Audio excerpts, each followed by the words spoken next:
Welcome back to Goodnight Lighthouse. I'm Miss Dorothy and I'm here to read you another story. And I have been loving that we've been reading books about fall and Thanksgiving and all the great things that happen this time of year. And I have another one with one of our most groovy friends. That's right, Pete is back and we are going to read Pete the Cat Falling for Autumn. Pete the Cat Falling for Autumn. Autumn is another word for fall time. That's what it is when the leaves start changing colors like they have been.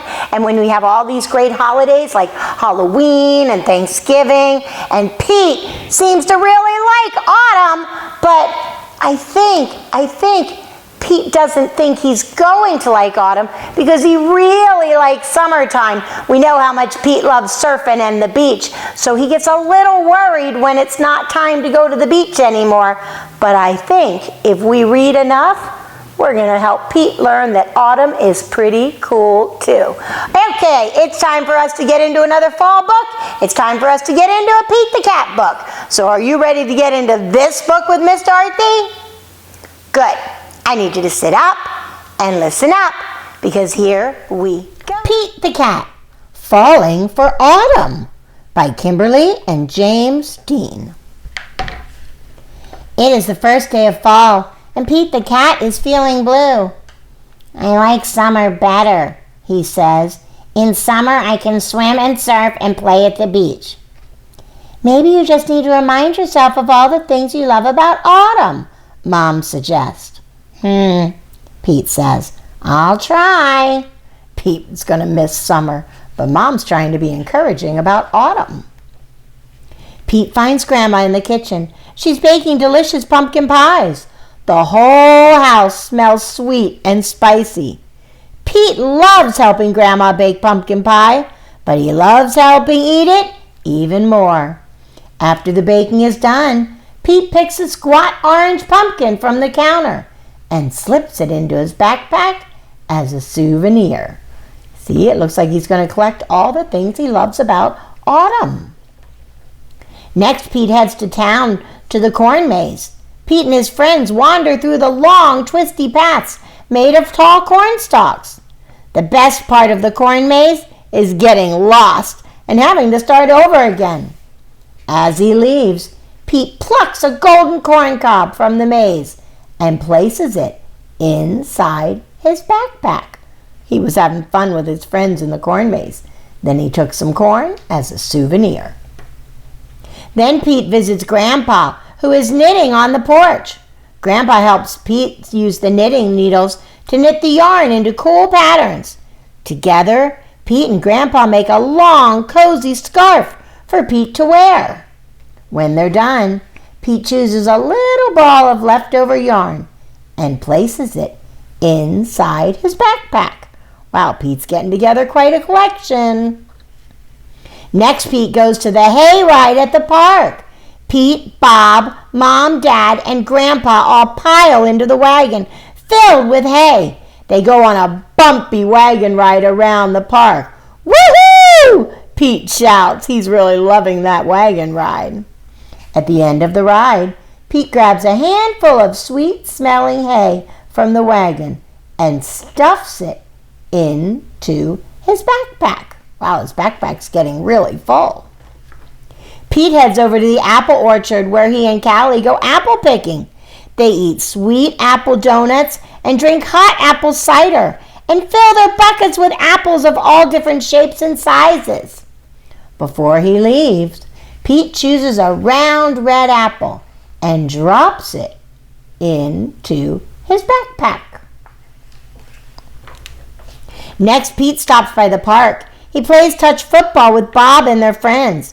Pete scores a touchdown and everyone cheers. After the game, Pete grabs Bob's football and stuffs it into his backpack. It barely fits. Bob won't mind if I borrow this, Pete says.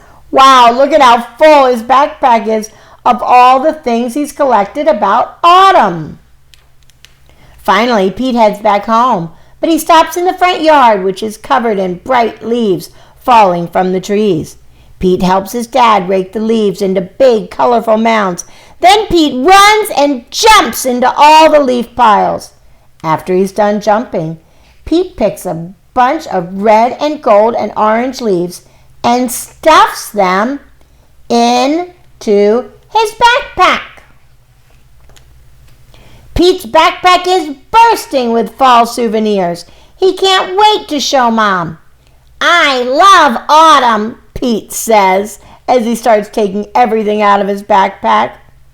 "Wonderful," says Mom. "You know, these would make great decorations for Thanksgiving." So Pete helps Mom fill a basket with all of his mementos.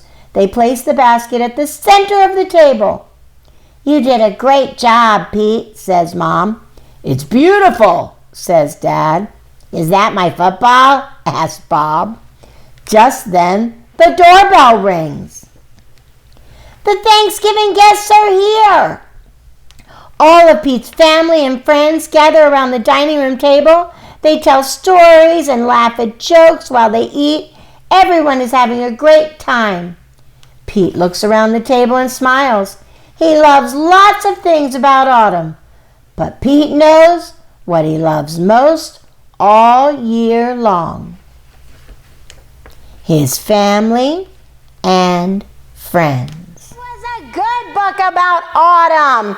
Pete didn't think he was going to be excited about autumn, and his mom told him to give it a chance and see what he could find.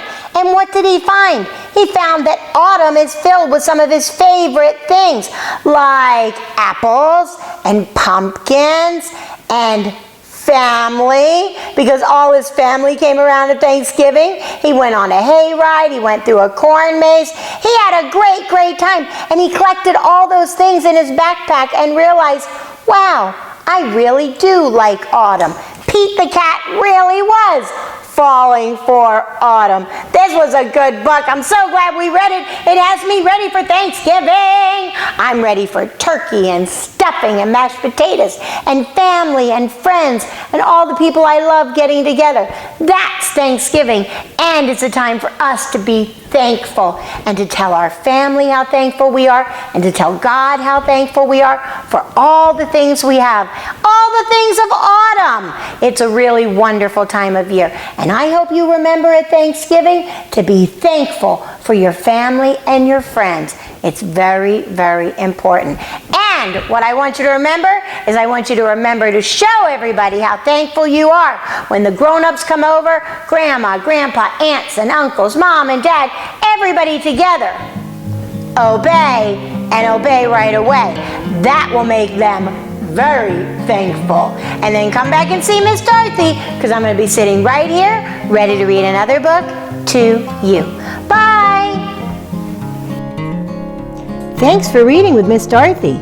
I hope you enjoyed this book, and I hope you'll come back soon to read another. What's your favorite book? Drop Miss Dorothy a note and let me know. I'll go find it, and I'll read it to you. Be sure to subscribe, like, and share. I'll see you soon.